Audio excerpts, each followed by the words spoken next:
السلام علیکم، میں زہرا آپ کی خدمت میں ایک بار پھر ایک نئی مزے کی کہانی لے کر حاضر ہو گئی ہوں، جس کا نام ہے موسم گل آنے کو ہے، اور یہ آیا تھا مارچ 2017 میں حجاب ڈائجسٹ میں، اور اسے لکھا ہے ایمان قاضی نے۔ چھوٹی سی کہانی ہے لیکن مزے کی ہے، بہت ڈفرینٹ سی ہے، بہت ڈفرینٹ ہیرو کی نیچر ہے، اور بڑے مزے کی ہے، تو آپ کو سن کے ضرور مزہ آئے گا۔ اس چینل کو ضرور سبسکرائب کر دیجئے تاکہ اس طرح کی کہانیاں ہمیشہ سنتے رہنے کے لیے آپ اس چینل پر بنے رہیں۔ اور چلتے ہیں کہانی کی طرف۔ امی آپ فارغ ہیں تو میں اندر آ جاؤں؟ حیا نے ان کے کمرے میں جھانک کر کہا۔ راحیلہ چونک کر سیدھی ہوئی۔ ظہر کی نماز کے بعد معمول کی تسبیح پڑھنے بیٹھی تھی، مگر بدلتے حالات میں اندیشوں کی ایسی اندیکھی ہوا شامل تھی جس نے انہیں کئی فکرات میں مبتلا کر کے گرد و پیش سے بے خبر کر دیا تھا، اور ایسی صورتحال اب اکثر و بیشتر ہی درپیش رہتی تھی ان کو۔ آ جاؤ بیٹا، اس میں بھلا اجازت کی کیا بات ہے؟ تسبیح کو سائڈ ٹیبل پر رکھنے کے بعد وہ حیا کی جانب متوجہ ہو گئیں، جس کے چہرے پر جب نگاہ پڑتی تفکرات دو چند ہو جاتے۔ کب سوچا تھا ہمیشہ ساتھ نبھانے کی قسمیں کھانے والا زندگی کا مخلص ساتھی یوں لمحوں میں ہاتھ چھڑا کر من و مٹی اوڑھ کر سو جائے گا، اور وہ اس بھری دنیا میں جوان بیٹی کے ہمراہ تنہا رہ جائیں گی۔ کہنے کو بھائی کا نام تھا، مگر دنیا دکھاوے کو ہی۔ وہ اپنی بیوی کی آنکھوں سے دیکھنے اور اسی کے کانوں سے سننے کے عادی تھے، اور حیا کے ابو کے مرنے کے بعد جب اپنے نکھٹو آوارہ بیٹے کا رشتہ لے کر آئے تھے اور انہوں نے کوئی خاطر خواہ تسلی نہیں دلوائی تھی، تب سے تو وہ منہ دیکھی کی محبت بھی گئی تھی۔ مائکرو بایولوجی میں MSc کرنے والی حیا کے لیے اس کے ابو نے بے شمار خواب دیکھے تھے، اسے کسی اچھے اور پڑھے لکھے نوجوان سے بیاہنے کے، مگر ان کے مرنے کے ساتھ ہی ان کے تمام خواب بھی مٹی اوڑھ کر سو گئے تھے۔ امی میں کچھ کہہ رہی ہوں آپ سے، کس سوچ میں گم ہے؟ حیا کی گھٹنے ہلانے پر وہ اپنے خیالوں سے باہر آئی تھی۔ ہاں ہاں، کیا کہہ رہی تھی تم؟ گہری سانس بھرتے انہوں نے اس کے چہرے کی جانب نگاہ کی۔ باپ کے جانے کے بعد وہ گویا مرجھا ہی گئی تھی۔ کمال ہے، میں نے آپ سے کہا کہ میں نے آپ کو بتائے بغیر جاب کے لیے اپلائی کیا تھا، اور ابھی فریحہ نے فون کر کے بتایا ہے کہ میرٹ لسٹ میں میرا نام بھی ہے۔ کل انٹرویو ہے تو مجھے جانا ہے۔ اتنی دیر سے میں یہی بتا رہی تھی آپ کو، اور آپ ان کے مراقبے میں گم ہیں۔ تم تم جاب کرو گی؟ تمہارے ابو کو تمہیں تعلیم یافتہ دیکھنے کا شوق تھا، مگر وہ تمہیں جاب کبھی بھی نہیں کرنے دیتے۔ اور امی آپ یہ مت بھولیں کہ ابو اب اس دنیا میں نہیں رہے۔ کتنی آسانی سے اس نے کہا تھا، وہ کتنی دیر اسے دیکھتی رہ گئی۔ مصائب اور آلام ہی وہ کسوٹی ہیں جس پر صبر، ہمت اور حوصلہ کو پرکھنے کا صحیح موقع ملتا ہے۔ بات بات پر باپ کی انگلی پکڑ کر چلنے والی حیا ایک دم ہی اتنی نڈر ہو گئی تھی۔ پراعتماد تو وہ شروع سے ہی تھی، مگر کبھی خود سے بڑے بڑے فیصلے کرنے کی ضرورت ہی کب پڑی تھی اسے؟ ابو تھے نا ہر مسئلہ، ہر مشکل دیکھنے کو۔ کیسی جاب؟ کیا کہہ رہی ہو حیا؟ تم نے کبھی یونیورسٹی کے علاوہ کسی جگہ کو دیکھا کب ہے؟ دنیا کو برتنا کہاں آتا ہے تمہیں؟ چھوڑو یہ سب باتیں، میں نے فیصلہ کر لیا ہے تمہاری شادی کرنے کا۔ کامران کے رشتے سے انکار گئے وقتوں کی بات ہے۔ ویسے بھی ایسی باتیں انسان کسی بڑھتے پر کرتا ہے۔ پہلے تمہارے ابو تھے تو اچھے سے اچھی کی چاہ میں یہ رشتہ ٹھکرایا تھا۔ بھائی کل پھر آئے تھے، میں نے سوچنے کے لیے رسمی سا وقت مانگا ہے تاکہ تمہیں بتا دوں۔ آپ میری شادی اس کامران سے کریں گی جس کے پاس نہ تعلیم ہے، نہ کردار، نہ مستقبل، نہ گھر؟ وہ خود آج تک ماموں کا محتاج ہے، مجھے کہاں سے کھلائے گا؟ اور آپ کہاں جائیں گی میری شادی کے بعد؟ آپ نے ابو کی شہ پر پہلے اس رشتے سے انکار کیا تھا، میں اپنے اللہ اور پھر اپنے زور بازو کے بھروسے آج اس رشتے سے انکار کرتی ہوں۔ شادی ابھی میری ترجیحات میں نہیں، مجھے صرف اپنا فیوچر ہی سیکیور نہیں کرنا، آپ کو بھی دیکھنا ہے، کیونکہ ایسے تو آپ کو چھوڑ کر جاؤں گی نہیں، اس لیے یہ ٹاپک تو کلوز ہی سمجھے۔ اس دفعہ مامی رشتے کی بات دریافت کرنے آئے تو میری بات کرائیے گا ان سے۔ آپ بیٹھیں، میں چائے لے کر آتی ہوں، پھر بیٹھ کر بات کرتے ہیں۔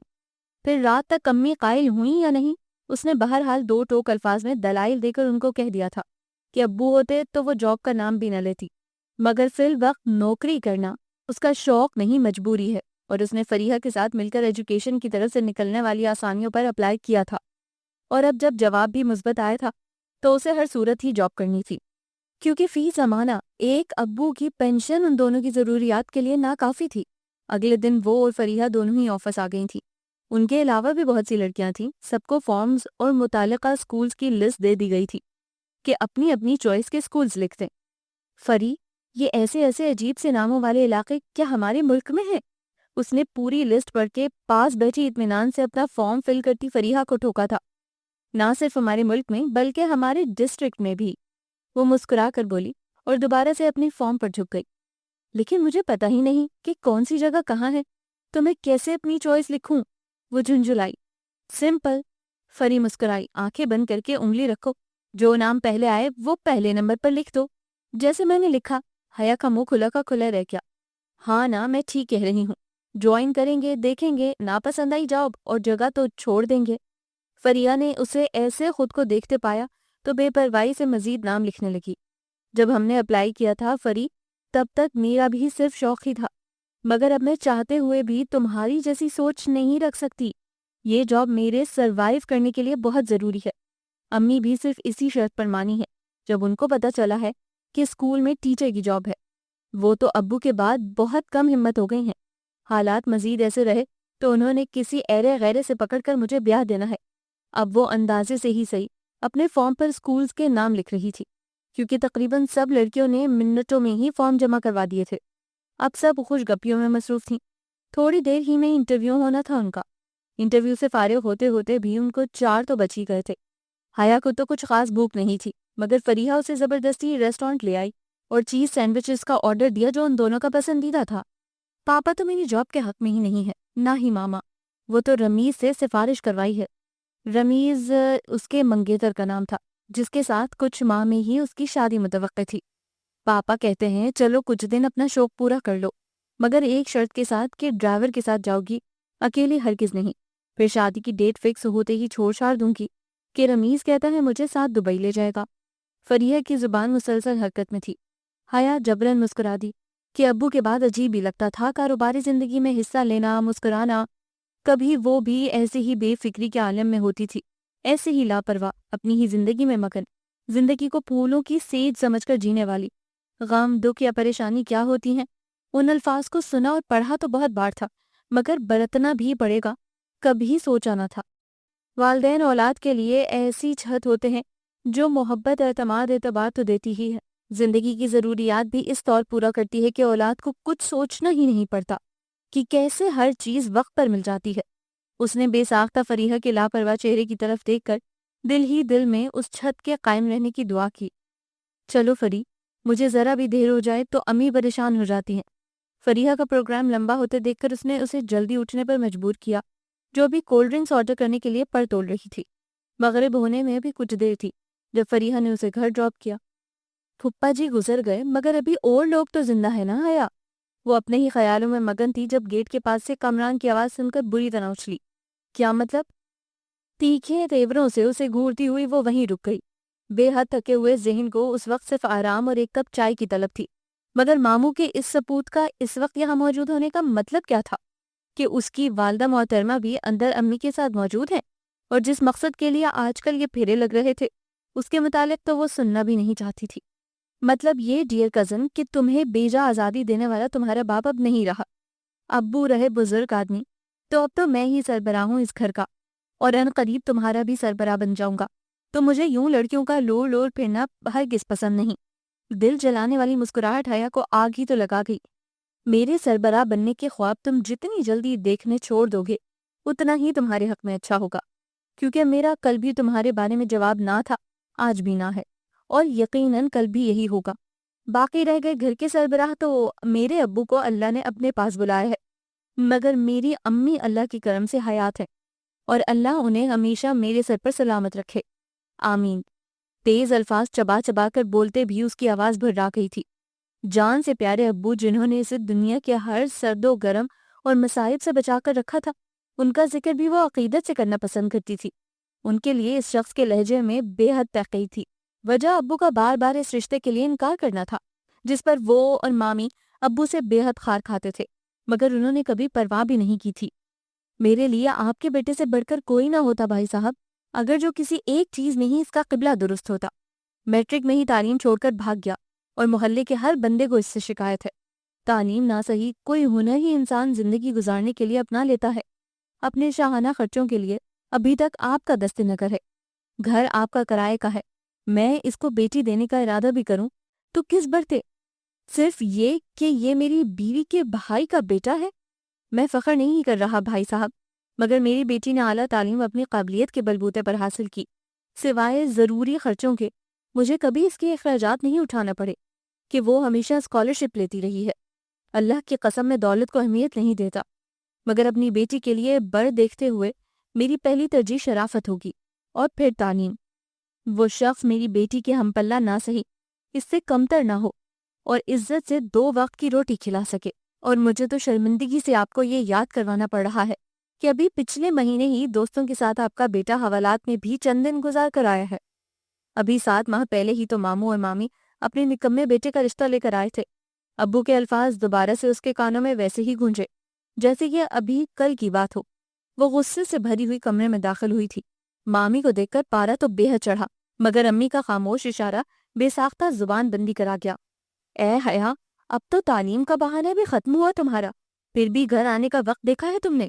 سر پر باپ نہیں رہا تمہارے، ایسی بچیوں کو تو خاص احتیاط کرنی چاہیے۔ اس سے پہلے کہ زمانہ انگلی اٹھائے خود ہی خیال کرو۔ سلام کے جواب مامی کے بھی کم و بیش وہی الفاظ تھے جو باہر ان کے فرزند نے اس کے گوش گزار کر کے اس کا دل جلایا تھا۔ میں ضروری کام سے ہی باہر گئی تھی، آوارہ گردی کرنے نہیں کہ زمانہ انگلیاں اٹھانے کھڑا ہو جائے گا۔ ویسے بھی انسان کو بغیر دیکھے بھالے اور سوچے سمجھے تہمت لگانے سے پرہیز کرنا چاہیے، اور اگر اس سے پہلے اپنے گربان میں جھانک لیا جائے تو زیادہ بہتر ہے۔ کامران کو اندر داخل ہوتے دیکھ کر اس نے آدھا فقرہ مامی اور آدھا فقرہ ان کے سپوت کو دیکھ کر ادا کیا۔ امی، میں تھک گئی ہوں، اپنے کمرے میں ہوں۔ بے تاثر انداز میں امی کو اطلاع دیتی وہ اس سے پہلو بچا کر کمرے سے باہر نکل گئی۔ دیکھ رہی ہو راہیلہ، اپنی بیٹی کی زبان کے جواہر، اتنا گھمنڈ بھی اچھا نہیں ہے اپنی ذات پر۔ لڑکی ذات ہے، نکیل ڈال کر رکھو تو بہتر ہے۔ سسرال میں ایسی زبان درازی پر ماں کی تربیت پر ہی حرف آتا ہے۔ مامی اب امی سے مخاطب تھی۔ بھابھی، وہ واقعی کسی ضروری کام سے ہی گئی تھی، اپنی دوست کے ساتھ۔ دیکھی بھلی بچی ہے فریحہ، دونوں ساتھ پڑھتی تھی، اور حیا ہمیشہ اپنے ابو کے ساتھ کہیں باہر جاتی تھی، یا کبھی کبھار فریحہ کے ساتھ۔ پہلے تو کبھی دیر نہیں ہوئی، آج بھی کوئی وجہ ہوگی۔ اس کے علاوہ میں سمجھا دوں گی۔ آپ سنائیں بھائی جان کیوں نہیں آئے ساتھ؟ اور شبینہ کو بھی لے آتی۔ امی نے اپنے مخصوص دھیمے انداز میں بیٹی کا دفاع کرتے ہوئے بھائی اور بھتیجی کی بابت دریافت کیا۔ ہاں تو کس منہ سے آتے وہ اس گھر جہاں ایک بار نہیں کئی بار ٹھکرائے گئے ہوں؟ وہ تو میں ہی بار بار بے عزتی کرانے آ جاتی ہوں۔ بھابھی، آپ کی محبت کا شکریہ جو آپ تشریف لے آتی ہیں، لیکن آپ خود بیٹی والی ہیں۔ خود سوچیں کہ جوان اولاد پر زور زبردستی نہیں کی جا سکتی۔ پھر کامران اپنا طرز زندگی تبدیل کر لیتا تو بھی میں گنجائش نکال لیتی۔ اب کیسے؟ وہ بولتے بولتے رک گئیں۔ کیسا طرز زندگی پھپھو؟ چور ہوں، ڈاکے مارتا ہوں، کیا کرتا ہوں؟ ارے جتنا بھی نکما سہی، 2 وقت کی روٹی کھلا سکتا ہوں آپ کی بیٹی کو، بھوکے نہیں مر رہے ہم۔ وہ ایک دم بول اٹھا، اور لہجہ بھی اچھا خاصا بدتمیزی اور گستاخی لیے ہوئے۔ تمیز سے بات کرو کامران، میں اگرچہ گھر سے باہر نہیں نکلتی، مگر تم لوگوں سے ہرگز اتنی دور نہیں ہوں کہ تمہارے کارناموں کی خبریں مجھ تک نہ پہنچے۔ وہ بھتیجے کو ملامت کرتی بولی، اٹھو اماں، اب یہ لوگ سیدھے رستے سے نہیں مان رہے تو پھر میں دیکھتا ہوں کہ کون مائی کا لال حیا کو یہاں بیاہنے آتا ہے۔ پھپھو، میں تو اب تک پھپھا کی ڈھیل سمجھتا رہا ہوں، مگر بیٹی کو سر چڑھانے میں آپ بھی کم نہیں ہیں۔ اچھا ہوگا اپنی زبان میں اپنی بیٹی کو سمجھا دیں، ورنہ پھر مجھ سے گلہ نہ رکھنا۔ اور پھر میری شہرت سے تو واقف ہو گئی ہیں آپ۔ تمہاری شہرت سے واقف ہوں، اور یہ بھی جانتی ہوں کہ جن کا کوئی نہیں ہوتا ان کا اللہ ہوتا ہے۔ انہوں نے آہستہ سے کہا تو وہ دونوں ماں بیٹا تن فن کرتے وہاں سے چلے گئے۔ حیا ان کے جانے کے بعد فوراً کمرے میں آئی تھی۔ دیکھا امی آپ نے ان کا رویہ؟ ان لوگوں کا مستقل حصہ بنانا چاہتی ہیں مجھے، جو کہنے کو تو اپنے ہیں مگر دشمنوں سے بھی بدتر۔ ابو کے بعد ایک بار کسی نے آ کر پوچھا کہ زندہ ہو یا مر گئے؟ ضروریات زندگی کیسے اور کس طرح پوری ہوتی ہے؟ کوئی ضرورت تو نہیں، کوئی مسئلہ تو نہیں، اور جتنی بار بھی آئے اپنے مقصد کے لیے۔ تمہاری بات ٹھیک ہے حیا، لیکن یہ حقیقت ہے کہ تمہارے ابو اب نہیں رہے۔ ہم دونوں اکیلی عورتیں کیا کریں گی آخر؟ میں نے آج ساتھ والی بوا کو تمہارے رشتے کی بات چلانے کو کہا ہے۔ ایسے حالات میں جلد ہی تمہیں اپنے گھر کا کرنا چاہتی ہوں۔ کامران ہے تو میرا بھتیجا، مگر اس کی باتیں اور عزائم نہیں سنے تم نے؟ وہ بے حد فکر مند تھی۔ حیا حسب معمول چڑ گئی۔ امی، آپ کے نزدیک ہر مسئلے کا حل میری شادی کیوں نکلتا ہے؟ دیکھ لوں گی میں سب، مگر آپ اللہ کے لیے اس طرح ہاتھ پیر چھوڑ کر مت بیٹھیں۔ زندگی میں اس سے بھی بڑے مسائل کا سامنا کرنا پڑ سکتا ہے۔ آپ ایسے کریں گی تو پہلے قدم پر ہی تھک جائیں گے ہم. میری ہمت بنے آپ بس. آج انٹرویو ہو گیا ہے میرا. انشاءاللہ پرسوں آرڈر مل جائیں گے. پھر دیکھتے ہیں کیا کرنا ہے. امی اسے دیکھ کر رہ گئیں. دنوں میں ہی وہ سمجھداری کی باتیں کرنے لگی تھی اور بہادر بھی ہو گئی تھی. کھانا کیا پکایا ہے؟ پہلے آفس میں اور پھر ان فضول لوگوں نے کتنا ٹائم ویسٹ کر دیا. چلیں فریش ہو جائیں, میں کھانا گرم کر کے لاتی ہوں. آپ نے بھی کب کھایا ہوگا کچھ, اور میرا بس چلے تو ایسے لوگوں کو گھر میں نہ گھسنے دوں. اس نے ٹیبل پر رکھی کھانے پینے کے لوازمات کی باقیات سمیٹتے ناراضی سے کہا, چھوڑو, گھر آئے مہمان کی خاطر کرنا تو ہمارے پیارے نبی صلی اللہ علیہ وآلہ وسلم کی سنت ہے. پھر یاد نہیں تمہارے ابو کتنے مہمان نواز ہوا کرتے تھے. تم ٹیبل صاف کرو, میں کھانا گرم کر کے لے آتی ہوں. امی اٹھ کر کچن میں چلی گئی تھیں. چاہ پیراں والی یہ کہاں ہے؟ آج اس کو آرڈرز ملے تھے. اس نے آفس میں ٹائپ کرتے ایک شخص کو آرڈر پر لکھا نام دیکھا کر پوچھا, بیٹھیں بی بی, ابھی دیکھ کر بتاتا ہوں. اس شخص نے اسے کرسی پر بیٹھنے کو کہا اور چند لمحوں میں اسے اسکول کا ڈیٹا سمجھا دیا, علاقہ اور لوکیشن سمیت ہر چیز. اسی ڈسٹرکٹ میں ہے بی بی. دریا پار جاؤ تو 1.25 گھنٹہ لگتا ہے کشتی پر, اور اگر بائی روڈ لوکل کنوینس پر سفر کریں تو 4 سے 5 گھنٹے, اور اپنی گاڑی ہو تو پھر 3.5 گھنٹے لگ جاتے ہیں. میں اسکول کا اجرا ہوا ہے تو ابھی سنگل ٹیچر ہوں گی آپ وہاں. مگر میں اتنی دور کیسے جاؤں گی اور روزانہ کیسے اتنا ٹریول کر سکتی ہوں؟ اس کی پریشانی دیکھ کر وہ شخص مسکرایا. دیکھیے بی بی, یہ تو آپ کا اپنا مسئلہ ہے. آپ کے جتنی بھی سیٹیں نکلی ہیں دور دراز کے علاقوں میں ہی ہیں. اس کا بہترین حل تو یہی ہے کہ آلس صبح نکلیں تو ہی اسکول ٹائم پر پہنچ سکیں گی, اور واپسی بھی مغرب تک ہی ہو جایا کرے گی. ہاں, وہیں نزدیک کوئی ہاسٹل دیکھ کر رہائش اختیار کریں تو زیادہ بہتر ہوگا. اس شخص نے حلیے, شکل و صورت اور انداز سے کسی اچھے گھرانے کی پر اعتماد اور خوبصورت لڑکی کو ہمدردی سے دیکھتے مشورہ دیا. آج آپ جوائننگ دیں دیں. کل سے آپ لوگوں کی 1 ماہ کی ٹریننگ سٹارٹ ہے. اسی دوران میڈیکل کروا لیں اپنا. اب وہ شخص اس فیلڈ کے تقاضے دہرا رہا تھا. وہ آدھی ادھوری بات سنتی جوائننگ دے کر فریحہ کو ڈھونڈتی ہوئی آئی. باہر وہ اسے چند لڑکیوں کے ساتھ مل گئی تھی. حیا, تمہارے کہاں آرڈرز ہوئے؟ میرے تو سٹی سے 20-25 کلومیٹر دور ایک مڈل اسکول میں ہوئے ہیں. کل سے ٹریننگ شروع ہے. مزہ آئے گا. اسٹوڈنٹ لائف سے اب ہم پریکٹیکل لائف میں قدم رکھنے جا رہے ہیں. ہاؤ مچ امیزنگ, وہ خوشی سے بولی, پھر اس کے سسکتے ہوئے چہرے کی جانب نگاہ پڑی. تمہیں کیا ہوا ہے؟ ٹھیک تو ہو؟ اور کہاں ہوئے ہیں تمہارے آرڈرز؟ چاہ پینا والی, آؤ پوچھیں کسی سے کہ کہاں ہے یہ اسکول. وہ اس کا ہاتھ پکڑ کر آگے بڑھتی ہوئی بولی, میں پتہ کر آئی ہوں فری, بہت دور ہے. وہ آہستہ سے تفصیل بتاتی ہوئی بولی. اوہ مائی گاڈ, فریحہ چیخی. تم فوراً یہ آرڈرز واپس کر دو. کوئی آفت نہیں آئی ہوئی ہم پر. اگر جاب کا اتنا ہی شوق چڑھا ہے تو میں نے پہلے ہی کہا تھا, تو میں پاپا سے کہہ کر کسی آفس میں جاب دلا دوں گی. آفس میں ہی تو نہیں مانتی امی, صرف اسکول ٹیچر کا ہی سن کر بڑی مشکل سوانی ہے. تم بس ایک کام کرو فری, کسی دن میرے ساتھ چلو, ہم وہ اسکول اور جگہ علاقہ دیکھ لیں. کامران کی دھمکی کے بعد امی ہر وقت ایک خوف کی حالت میں رہتی ہیں. میرے ذہن میں ایک آئیڈیا آیا ہے. وہ آہستہ آہستہ کہہ رہی تھی جبکہ فریحہ بھی پر سوچ انداز میں سر ہلا رہی تھی. ان کی ٹریننگ سٹارٹ ہو چکی تھی. نئی فیلڈ, نیا عزم, وہ سب بہت پرجوش تھیں. پھر ٹریننگ کے دوران ہی امی نے جس رشتہ والی کی ذمہ لگایا تھا وہ ایک رشتہ لے کر بھی آ گئی. لڑکا کسی نجی کمپنی میں درمیانی درجے کا ملازم تھا. معقول اور شریف لوگ تھے. حیا خوب چیخی چلائی, مگر اس بار امی نے اس کی ایک نہ سنی اور اسی خالہ کے ساتھ جا کر لڑکا اور گھر بار بھی دیکھائیں. ان لوگوں کو حیا کی جاب پر کوئی اعتراض نہیں تھا, تاہم امی نے ابھی پوری طرح ہاں نہیں کی تھی ان کو. مجھے صرف 2-3 سال دے دیں امی, پلیز. میری پیاری امی, میں ابھی اس قسم کے حالات کے لیے ہرگز تیار نہیں ہوں. پھر آپ اکیلی کیسے رہیں گی؟ یہ سوچ سوچ کر میں کہاں سروائیو کر سکوں گی. وہ امی کو حتمی موڈ میں دیکھ کر ان کے ہاتھ پکڑ کر ملتجی لہجے میں بولی. ویسے بھی وہ اور فریحہ ایک دن فریحہ کے ڈرائیور کے ساتھ جا کر وہ گاؤں دیکھ آئی تھیں. اسکول کی عمارت نئی بنی ہوئی تھی.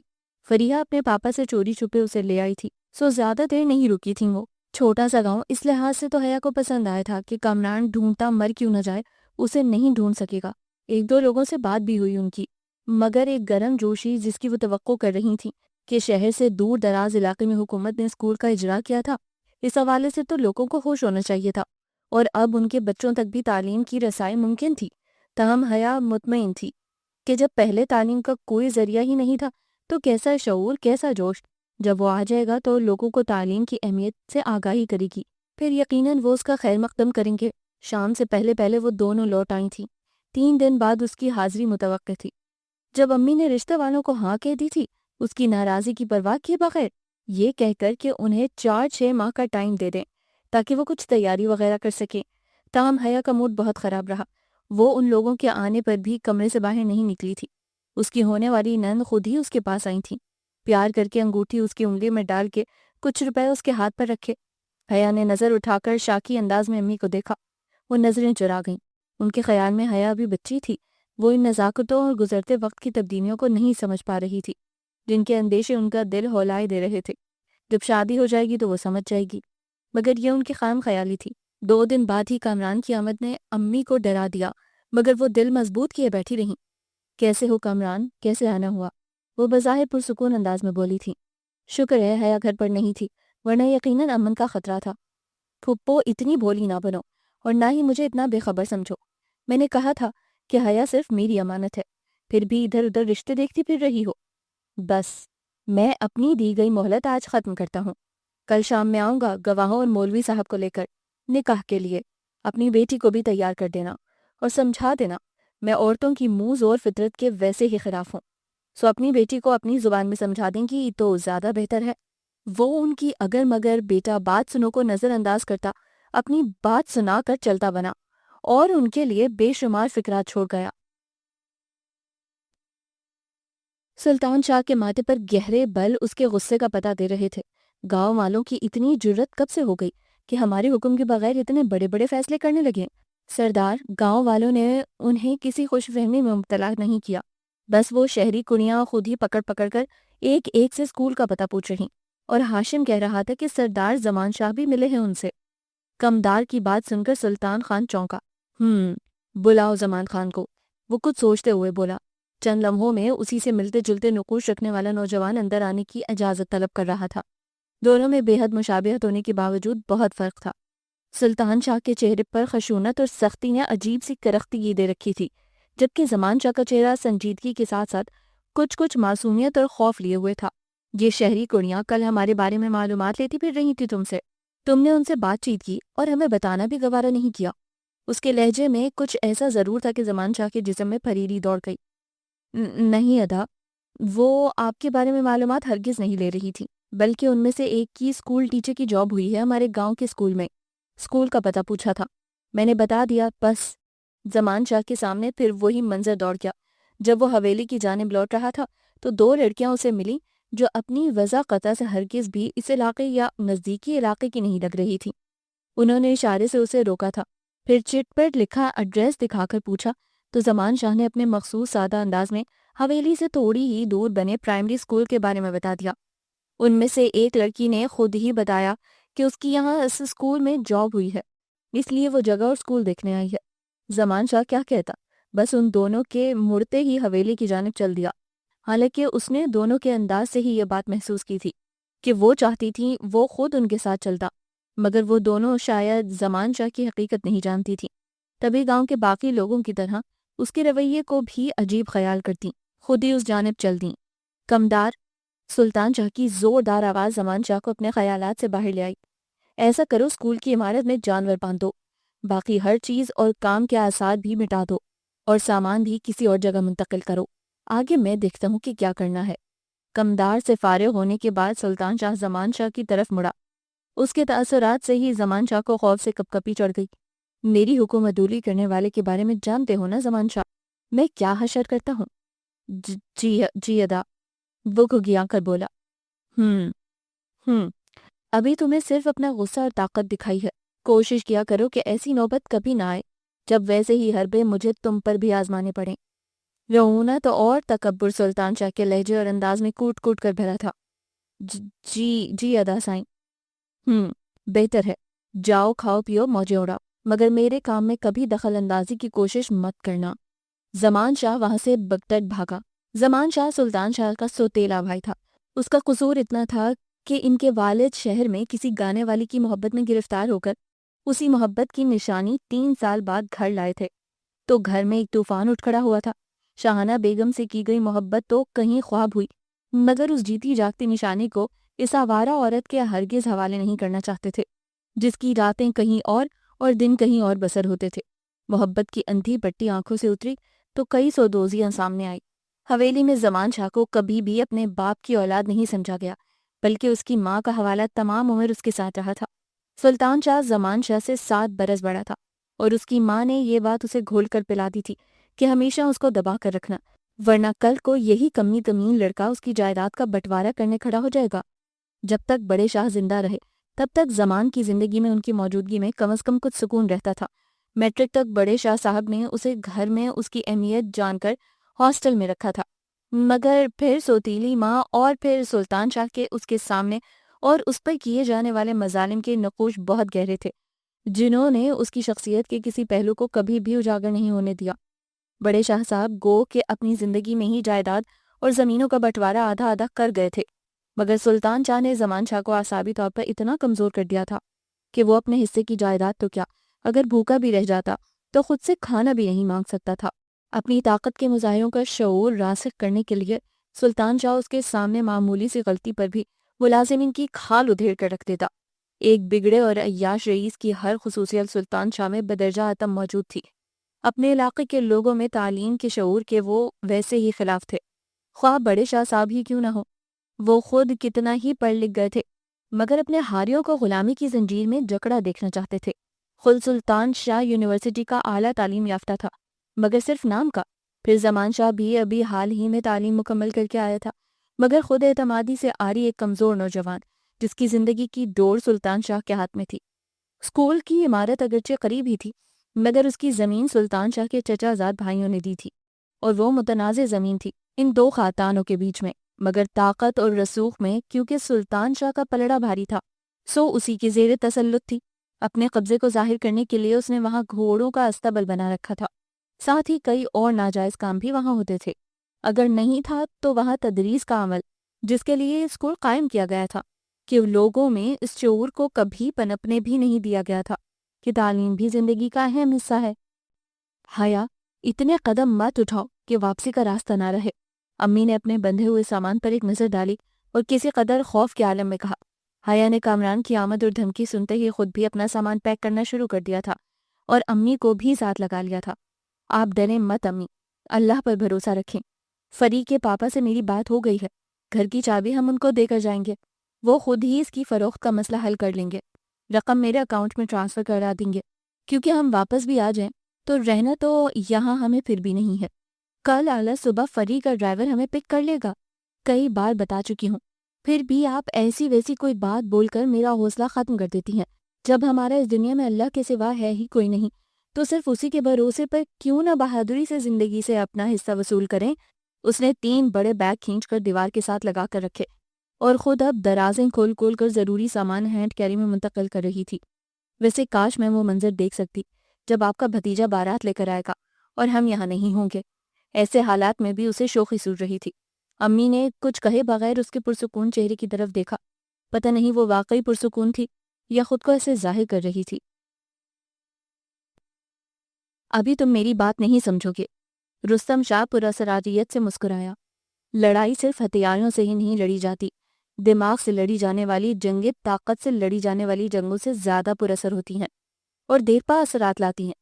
فی الحال تو اسکول کے پاس والا امیر بخش کا مکان فوری خالی کروا کے استانی اور اس کی ماں کو وہاں شفٹ کرو، ضرورت کا سامان پہنچاؤ اور جب تک وہ سیٹ نہ ہو جائیں 3 ٹائم کا کھانا پہنچاتے رہو، صرف اسکول والی زمین ہی نہیں، ساتھ والی زمین پر بھی۔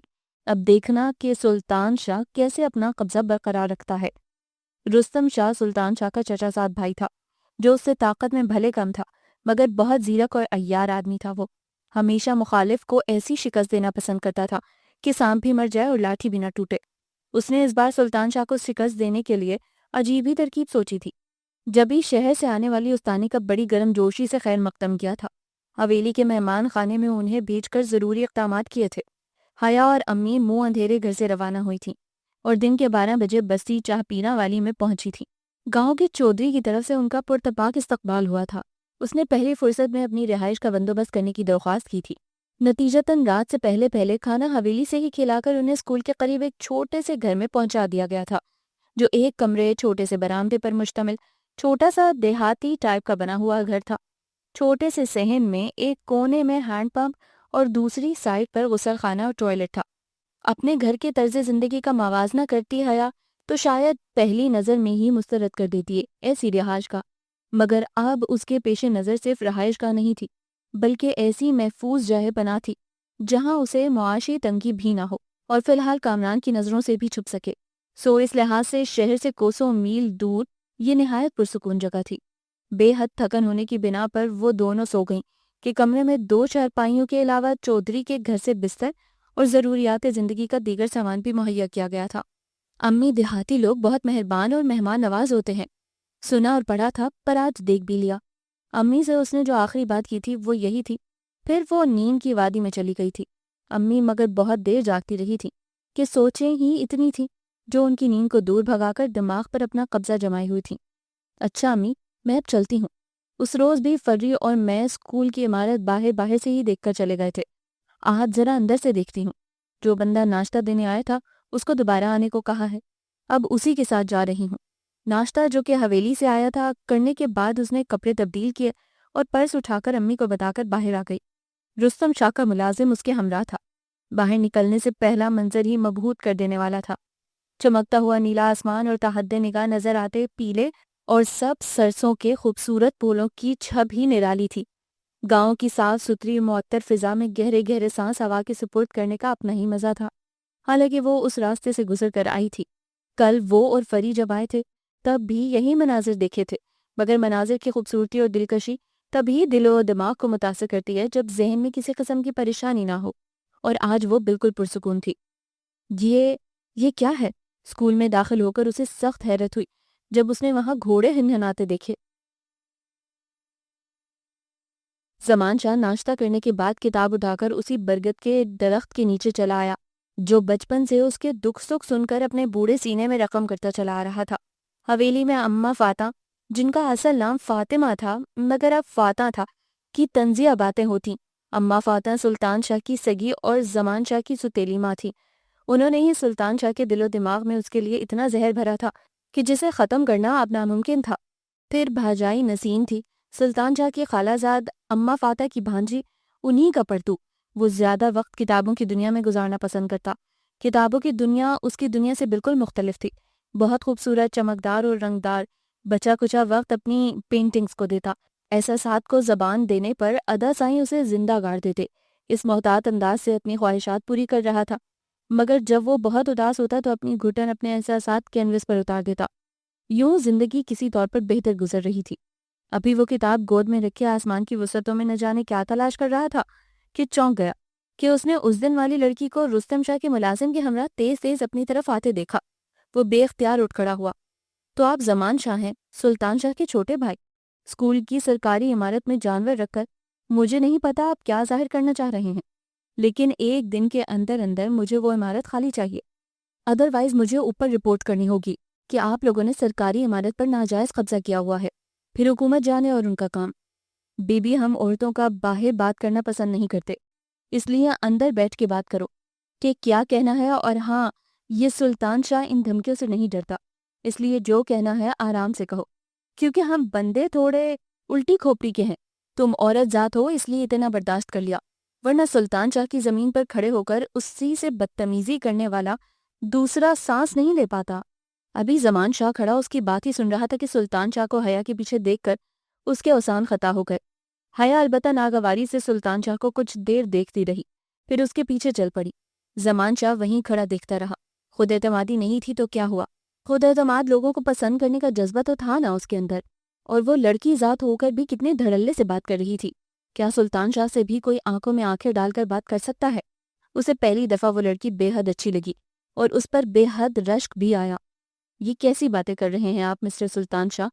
کس زمانے میں زندہ ہیں آپ، اور کیسی باتیں کر رہے ہیں؟ وہ کتنی دیر حیرت سے چپ رہنے کے بعد بولی، ہاں تو بی بی، کوئی فارسی نہیں بولی میں نے جو تمہیں سمجھ نہیں آئی ہو۔ تم کو رہائش، آرام، سہولیات، ہر چیز مل جائے گی، ہر مہینے کی تنخواہ لیتی رہنا، کوئی نہیں پوچھے گا، مگر اسکول کو آباد کرنے کی بات مت کرو۔ یہ غریب لوگ ہیں، ان کو صرف 2 وقت کی روٹی سے مطلب ہے۔ یہ علم، تعلیم، شعور جیسی باتیں تم شہری لوگوں کے چونچلے ہیں۔ مسٹر، میں صرف اتنا جانتی ہوں کہ میں یہاں علم پھیلانے کا عزم اور فرض لے کر آئی ہوں۔ اور مجھے پورا کرنا ہے کیسے یہ میں خود دیکھ لوں گی۔ آپ سے صرف اتنی ریکویسٹ ہے کہ آج کی ڈیٹ میں مجھے اسکول کی عمارت خالی ملنی چاہیے اور صاف ستھری۔ چلتی ہوں۔ وہ اپنا پرس اٹھا کر اٹھ کھڑی ہوئی۔ سلطان شاہ نے استہزائی انداز میں مسکرا کر اسے دیکھا اور اپنے خاص بندے کو آواز دی، جی شاہ سائن، اسکول کی عمارت خالی کروا کے صاف کروا دو آج، اور گاؤں والوں کو بتا دو کہ کوئی بھی اپنا بچہ اسکول نہیں بھیجے گا، کسی صورت بھی نہیں۔ کیسے ظالم اور بے حس لوگ ہو تم۔ تعلیم انسان کا بنیادی حق ہے اور اس سے اسے محروم رکھنے کا حق کسی بھی انسان کو حاصل نہیں ہے۔ مجھے تو یہ جان کر حیرت ہوئی کہ تم اور تمہارا بھائی دونوں اعلیٰ تعلیم یافتہ ہو۔ یہ کیسی تعلیم ہے جس نے تم لوگوں کو سکھایا کہ لوگوں سے جینے کا حق چھین لو؟ میں نے جاگیردارانہ نظام اور غریب بہاری کے استحصال کا حال صرف کتابوں میں پڑھا ہے، مگر اب اس کی بھیانک شکل بھی یہاں آ کر دیکھ لی ہے۔ ارے کوئی حق حاصل نہیں ہے تم جیسے لوگوں کو کتاب پکڑنے کا بھی۔ کتاب کی اتنی بے حرمتی تو وہ لوگ بھی نہیں کرتے جو جاہل و ان پڑھ ہوں۔ زمان شاہ کو واپسی پر کتاب میں مگن دیکھ کر وہ بے ساختہ اس کے پاس آئی اور سلطان شاہ کا سارا غصہ اسی پر انڈیل دیا۔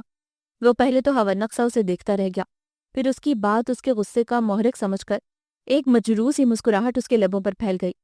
ٹھیک کہا بی بی آپ نے، ہم جیسے لوگ جو کتاب کے تقاضے پورے نہیں کر سکتے، انہیں کتاب ہاتھ میں لینے کا بھی کوئی حق نہیں۔ پتہ نہیں کیوں آپ کو مشورہ دینے کو دل کر رہا ہے کہ آپ یہاں سے چلی جائیں۔ بہت نازک اور کمزور لڑکی ہیں آپ، اور ہمارے ہاں کی روایات کی دیواریں بہت سخت ہیں، ان سے ٹکرانا برداشت نہیں کر پائیں گی۔ کیوں چلی جاؤں؟ میں کمزور ہوں تو کیا ہوا؟ میرے ارادے اور عزائم بہت مضبوط ہیں۔ میں تعلیم دوں گی یہاں کے بچوں کو، علم پھیلاؤں گی، دیکھتی ہوں تم اور تمہارا بھائی مجھے کیسے روکتے ہو۔ غصے سے کہہ کر وہ مڑنے کو تھی جب اس نے بے ساختہ اسے آواز دے کر رکا۔ سنے بی بی، آپ کے عزائم اور ارادے بہت بلند اور نیک سہی، پر یہاں کے لوگ بہت ظالم ہیں۔ وہ اپنے حکم کے جواب میں نہ نہیں سنتے، صرف سزا سناتے ہیں۔ اس پل اس کے چہرے پر عجیب سا خوف تھا۔ حیا بے ساختہ رک کر اسے دیکھنے پر مجبور ہو گئی، مگر پھر سر جھٹک کر وہاں سے واپس مڑ گئی۔ کیا تھا اس لڑکی میں کہ ہر بار اس سے ملنے کے بعد وہ عجیب سے احساسات کا شکار ہو جاتا تھا؟ کیا صرف اس کی بہادری اور خود اعتمادی اسے اپنی طرف کھینچ رہی تھی، یا کچھ اور تھا؟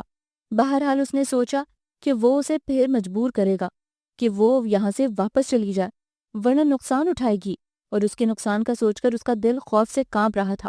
ایسا حال تو تب بھی نہیں ہوتا تھا اس کا جب ادا سلطان اس پر اپنے روب کی خوف کی دھاک بچھانے کے لیے ملازمین پر مزاروں پر ظلم کی انتہا کر دیا کرتا تھا۔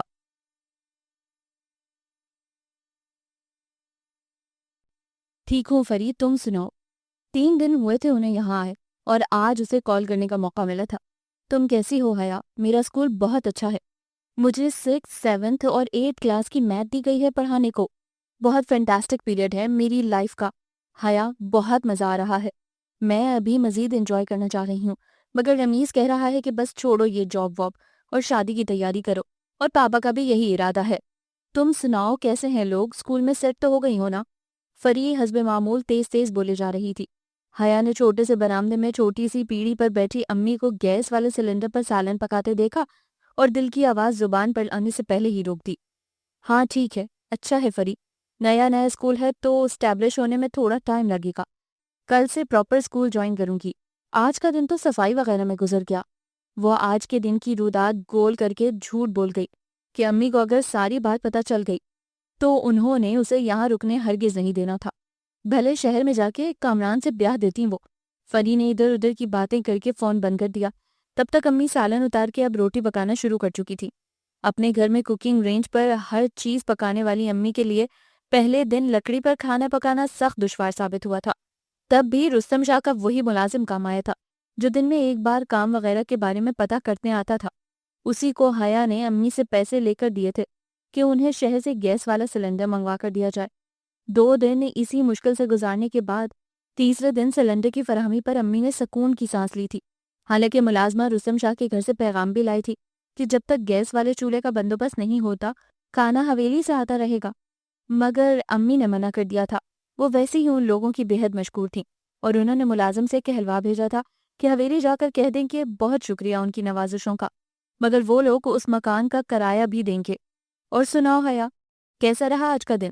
کوئی بچے وغیرہ بھی آئے اسکول یا نہیں؟ ساتھ کھانا کھاتے امی نے حیا کا نوالا حلق میں ہی اٹکا دیا، مگر اس نے فری کو دیا جانے والا جواب فر ان کو بھی سنا دیا۔ پھر جب رات کو سونے کے لیے لیٹی تو رستم شاہ کا ملازم کی باتیں بے اختیار ذہن میں چکرانے لگیں۔ آپ تو بی بی صاحب خواہ مخواہ زمان شاہ جیسے بھلے مانس پر غصہ ہو گئیں۔ وہ تو خود بیچارہ سلطان شاہ کے ظلم کا شکار ہے۔ پھر اس نے زمان شاہ کے بارے میں اسے ساری تفصیل بتا دی۔ حیا کو افسوس ہونے لگا کہ اس نے کہاں کا غصہ کہاں اتار دیا، اس لیے تو وہ بیچارہ بار بار مجھے واپس جانے کے لیے کہہ رہا تھا۔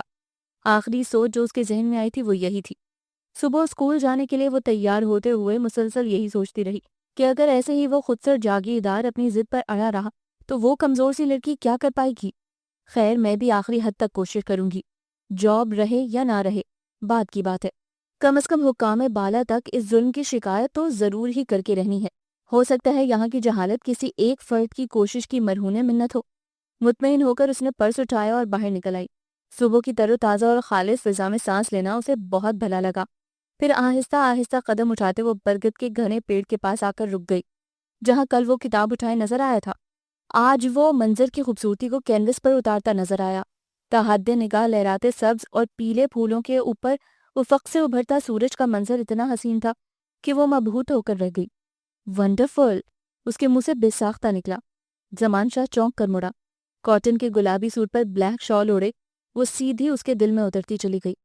السلام علیکم بی بی، مت آیا کریں میرے سامنے کہ آپ کو دیکھ کر جینے کو دل کرتا ہے اور خوش ہونے کو، جبکہ خوش ہونے کی مجھے اجازت نہیں، اور خوشی کے بغیر جینا بھی کیا جینا، اس نے دل میں سوچا۔ سوری، اس دن میں کچھ زیادہ ہی بول گئی، اور یہ نہیں کہ میں نے غلط کہا تھا، بالکل ٹھیک کہا تھا مگر غلط انسان سے کہا۔ یہ بات مجھے بہت بعد میں پتہ چلی۔ یہاں تو لوگ انسانوں کو مار کے پلٹ کے نہیں پوچھتے، اور آپ ایک بات کہہ کر معافی مانگ رہی ہیں، جبکہ آپ نے تو صحیح کہا تھا۔ وہ یاسیت سے مسکرایا۔ جب آپ جانتے ہیں کہ میں نے ٹھیک کہا تو آج تک چپ کیوں ہے؟ ظلم سہنے والا اور ظلم کو برداشت کرنے والا تو ظالم سے بھی بدتر ہے۔ اس کی بات سن کر وہ اپنے اسی مخصوص اداسی والے انداز میں مسکرایا۔ بی بی، آپ بہت معصوم ہیں۔ آپ نے یہ لفظ صرف کتابوں میں پڑھے ہیں، اللہ نہ کرے کبھی ان کو برتنا بھی پڑ۔ الفاظ کا نظر سے گزرنا اور بات ہے، اور اپنے اوپر جھیلنا اور بات ہے۔ میں مانتا ہوں میں بہت کمزور ہوں، اور آپ کو بھی کہتا ہوں کہ پلیز اپنی ضد چھوڑیں۔ یہاں خواب دیکھنے والوں کی آنکھیں نوچ لی جاتی ہیں۔ اوف اللہ زمان شاہ، کتنی مایوسی ہے آپ کے اندر۔ مرد کو ایسی باتیں اور انداز زیب نہیں دیتا۔ میں صرف یہ جانتی ہوں کہ سچ کی طاقت ایک دن اپنا آپ منوا لیتی ہے، اور اپنا حق حاصل کرنے کے لیے آپ کو اپنی آخری سانس تک لڑنا چاہیے، کیونکہ شیر کا ایک دن ہی گیدڑ کی 100 سالہ زندگی پر بھاری ہوتا ہے۔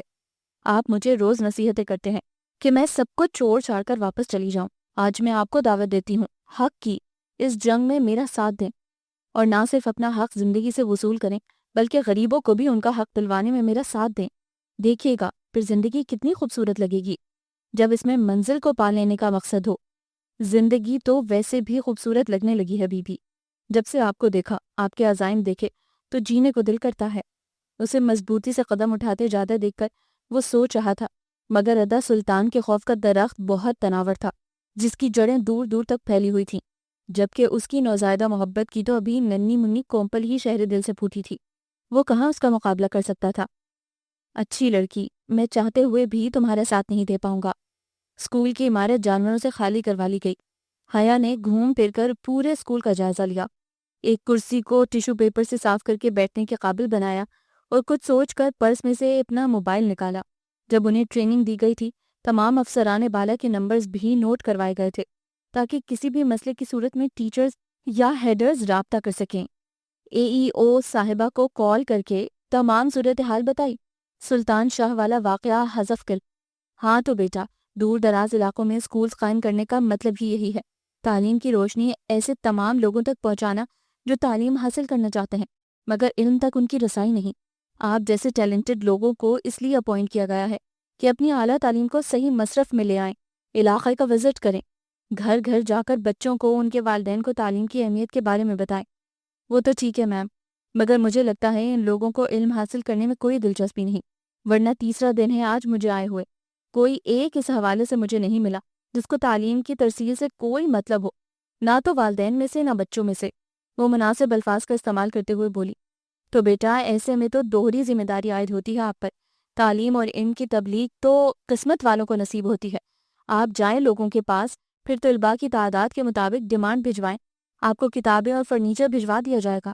بلکہ فرنیچر تو ہوگا وہاں، میں خود بھی وزٹ کرتی ہوں ایک آدھ ہفتے تک۔ انہوں نے ایک دو باتیں اور کر کے فون بند کر دیا۔